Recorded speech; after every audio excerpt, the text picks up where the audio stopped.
ओ बूढ़ी अम्मा, दिखाई नहीं देता क्या? सारे टमाटर गिरा दिए। अरे बेटी, उम्र के साथ नजर कमजोर हो गई है, इसलिए मुझे दिखाई नहीं दिया, माफ करना। आपके माफ करने से मेरे ये टमाटर थोड़ी ठीक हो जाएंगे। सारे टमाटर मिट्टी में मिलकर खराब हो गए। पता नहीं, लोग बूढ़े होकर अंधे भी हो जाते हैं और सठिया भी जाते हैं। बताओ, आजकल की औरतों को बूढ़े लोगों से बात करने की तमीज भी नहीं है। जिस दिन खुद बूढ़ी होगी ना, उस दिन पता चलेगा। बूढ़ी औरत वहाँ से दुखी होकर चली जाती है। सुहासिनी को बड़े बूढ़ों से बात करने की बिल्कुल भी तमीज नहीं थी। यहाँ तक कि वो अपनी खुद की सास के साथ भी ऐसा ही व्यवहार करती थी। उसे बूढ़े लोग कहीं दिख जाए तो उन्हें सुनाना शुरू कर देती थी। अरे सुहासिनी बहू, जरा सुई में धागा डाल दे। कितनी देर से तुझे बोल रही हूँ, तू तो बिल्कुल ही नहीं सुनती है।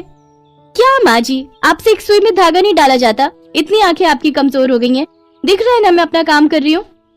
बहू, तुम जानती हो मेरी उम्र हो चली है। मेरी आंखों से अब इतना दिखाई नहीं देता। उम्र के साथ आंखों की रोशनी कमजोर हो जाती है। तभी तो मुझे ये बुढ़ापा बहुत बुरा लगता है। आप सब बूढ़े लोग तो बिल्कुल बेकार होते हो। बुढ़ापा आते ही आपको कोई ना कोई परेशानी शुरू हो जाती है। इसकी वजह से हम कितने परेशान होते हैं, ये आप सब बूढ़े नहीं जानते हो। लाओ दो। सुहासिनी सुई में धागा डालने लगती है। क्या हुआ बहू, आज तो तुम भी धागा नहीं डाल पा रही हो? पता नहीं क्या हो रहा है, रुको डाल रही हूँ। मुझे दिखाई क्यों नहीं दे रहा, पता नहीं आंखों को क्या हो गया।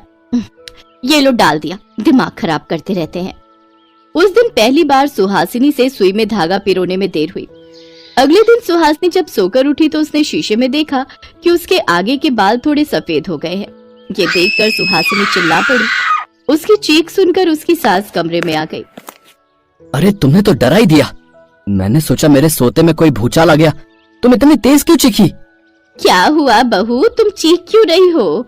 कोई छिपकली या कॉकरोच देख लिया क्या? मेरे बाल सफेद हो गए, मैं इसलिए चीख रही हूँ। बाल सफेद हो गए? पर कल रात तक तो तुम्हारा एक भी बाल सफेद नहीं था। बहू, एक रात में बाल कैसे सफेद हो सकते हैं? अरे माँ, ये तरह तरह के केमिकल बालों में लगाती रहती है। क्या पता क्या लगाया इसने, जिससे रात भर में बाल सफेद हो गए। सुबह सुबह नींद खराब कर दी। नहीं माँ जी, मैंने कुछ भी नहीं लगाया। पता नहीं मेरे इतने सुंदर काले बाल सफेद कैसे हो गए। सुहासिनी परेशान हो जाती है कि एक रात में उसके बाल सफेद कैसे हो गए, पर वो ये नहीं जानती थी कि ये उसके बुढ़ापे की निशानी है। वो बूढ़ी हो रही है और ये सब कारनामा अनोखी नाम की एक भूतनी का था। अनोखी एक बूढ़ी भूतनी थी। वो सुहासिनी के घर के पास सड़क पर बने एक विशाल पेड़ पर रहती थी। अनोखी रोजाना सुहासिनी को बूढ़े लोगों के साथ गलत व्यवहार करते देख रही थी, इसलिए उसने ठान लिया था कि वो सुहासिनी को सबक सिखाकर ही रहेगी। अब आएगा मजा।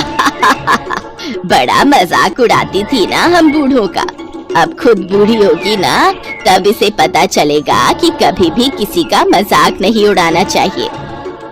इधर अनोखी भूतनी सुहासिनी को सबक सिखाने के लिए उसे बूढ़ा कर रही थी।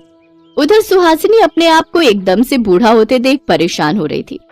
सुहासिनी के बाल बहुत सफेद हो गए, उसके दांत भी कुछ कमजोर हो गए और चेहरे पर झुर्रियां आ गई। सुहासिनी को देखकर ऐसा लगता था कि वो कोई 70 साल की बूढ़ी है। अरे दादी माँ, कितनी देर लगाओगी? अरे कितनी देर से आलू छांट रही हो? अरे मुझे और भी घरों में सब्जी बेचनी है। मैं तुझे दादी दिखाई देती हूँ? पता भी है मेरी उम्र कितनी है? होगी 70 साल। अब बूढ़ी हो तो दादी माँ ही बोलूंगा ना। बूढ़ी होगी तेरी माँ। चल जा यहाँ से, नहीं लेनी मुझे सब्जी। अरे अजीब लोग हैं, बुढ़ापा आ गया पर स्वीकार नहीं करना कि बूढ़ी हो गई है। क्या हुआ सुहासिनी, तुमने सब्जी नहीं ली? मैं परेशान हो गई हूँ, सब मुझे बूढ़ी बोलते हैं। मैं क्या सच में बूढ़ी लग रही हूँ माँ जी? तभी अनोखी भूतनी की आवाज आती है। बूढ़ी अम्मा। ये किसकी आवाज थी? लगता है मेरे कान बजने लगे हैं। नहीं, मुझे बूढ़ा नहीं होना। मुझे ये क्या हो गया है, मुझे कुछ समझ नहीं आ रहा। चल तुझे किसी डॉक्टर को दिखा लेती हूँ। देख, बुढ़ापा आता है तो कितनी परेशानी होती है। ला, थोड़ा काम मैं कर देती हूँ। माँ जी, सचमुच मुझे आज पता चल रहा है कि बुढ़ापा आने के बाद शरीर कितना कमजोर हो जाता है। भले ही मैं उम्र से पहले बूढ़ी हो गई, पर मुझे एहसास हो गया कि बूढ़े लोग कितने परेशान होते हैं जब उम्र बढ़ने लगती है। मुझे किसी डॉक्टर के पास नहीं जाना। माँ जी, मुझे तो लग रहा है मैंने हमेशा बूढ़े लोगों का मजाक उड़ाया है, इसीलिए मुझे उस बात की कोई सजा मिल रही है। आप आराम करो, मैं काम कर लूंगी। सुहासिनी की आंखों में आंसू देखकर अनोखी भूतनी समझ जाती है कि सुहासिनी सही रास्ते पर आ गई है और वो सुहासिनी के सामने आती है। बहुत बढ़िया, अब आया ऊंट पहाड़ के नीचे। कितना मजाक उड़ाती थी तुम बूढ़े लोगों का, आज खुद पर पड़ी तो कैसा लग रहा है बहू? अरे अनोखी दीदी तुम तो। अरे कलावती, मैंने कहाँ जाना है, मैं इसी मोहल्ले में रहती हूँ। वो बड़ा वाला पेड़ है ना, वहीं पर मेरा घर है। तुम्हारी बहू को सही रास्ते पर लाने के लिए ही इसे मैंने बूढ़ा किया था। बहू, अनोखी दीदी के पैर छू लो, ये हमारे मोहल्ले की बड़ी बुजुर्ग है।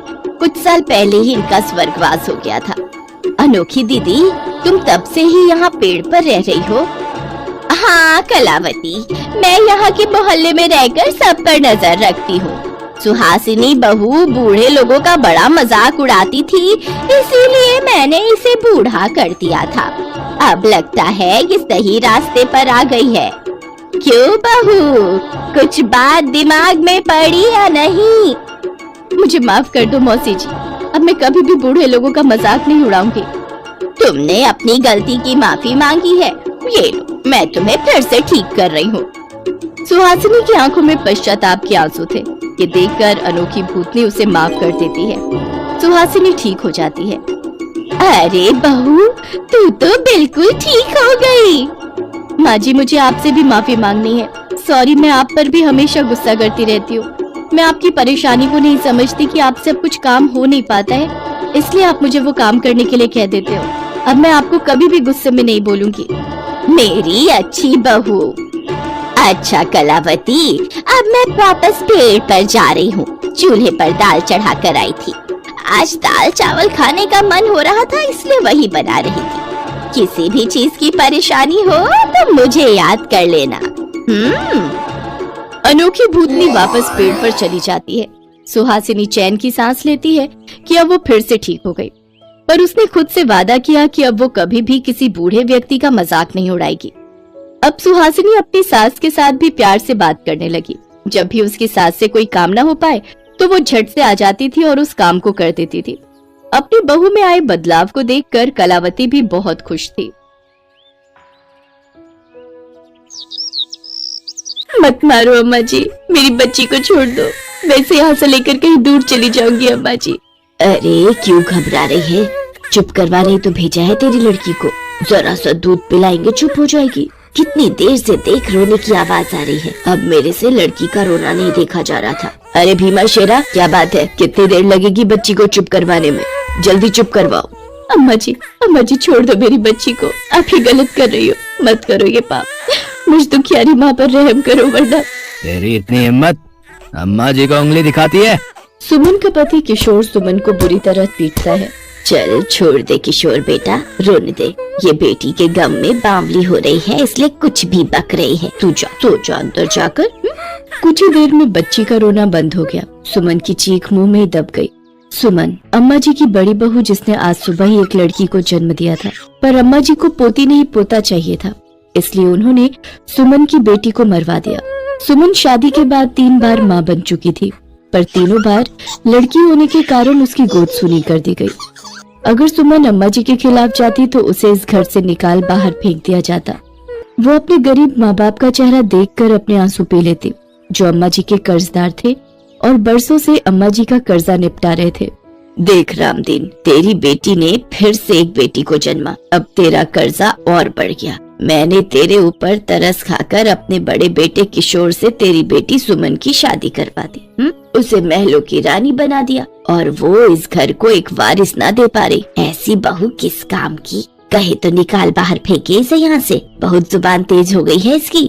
अब आप चिंता मत करो अम्मा जी, मैं इसे समझा दूंगा। ये आपके सामने बिल्कुल नहीं बोलेगी, बिल्कुल चुप रहेगी। अरे तुझे यहाँ सारे ऐशो आराम मिल रहे हैं, फिर तो क्यों शोर करती है? अपने माँ बाप पर तो तरस खा। अगर अम्मा जी ने तुझे यहाँ से निकाल दिया तो हम गरीब माँ बाप तुझे कहाँ रखेंगे? कितनी बार समझाया है, अम्मा जी के सामने मुंह मत खोला कर। जैसे तेरा जीवन कट रहा है उसे काट ले। आज के बाद तेरी एक शिकायत न सुनो, वरना तेरी माँ और मैं दोनों जहर खाकर मर जाएंगे। सुमन की आंखों से आंसू सूख गए थे। वो तो अपनी बेटी के गम में बिल्कुल शांत हो गई थी। वो हर समय उदास रहती थी, न किसी से बात करना, न हंसना, न मुस्कुराना, बिल्कुल चुपचाप खामोश हो गई थी। अम्मा जी का छोटा बेटा दीपक शहर में पढ़ता था और पढ़ाई करके 3 साल बाद गांव वापस लौट रहा था। हेलो, कैसा है दीपक बेटा, और कब वापस आ रहा है? अम्मा जी, मैं इसी सोमवार आपके पास पहुंच जाऊंगा, पर मुझे आपसे एक जरूरी बात करनी थी।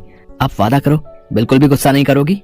अरे तू मेरे जिगर का टुकड़ा है, तेरे से भला मैं कैसे नाराज हो सकती हूँ? बता बता क्या बात है? दीपक जिस कॉलेज में पढ़ता था वही पूजा नाम की एक लड़की से उसे प्यार हो गया।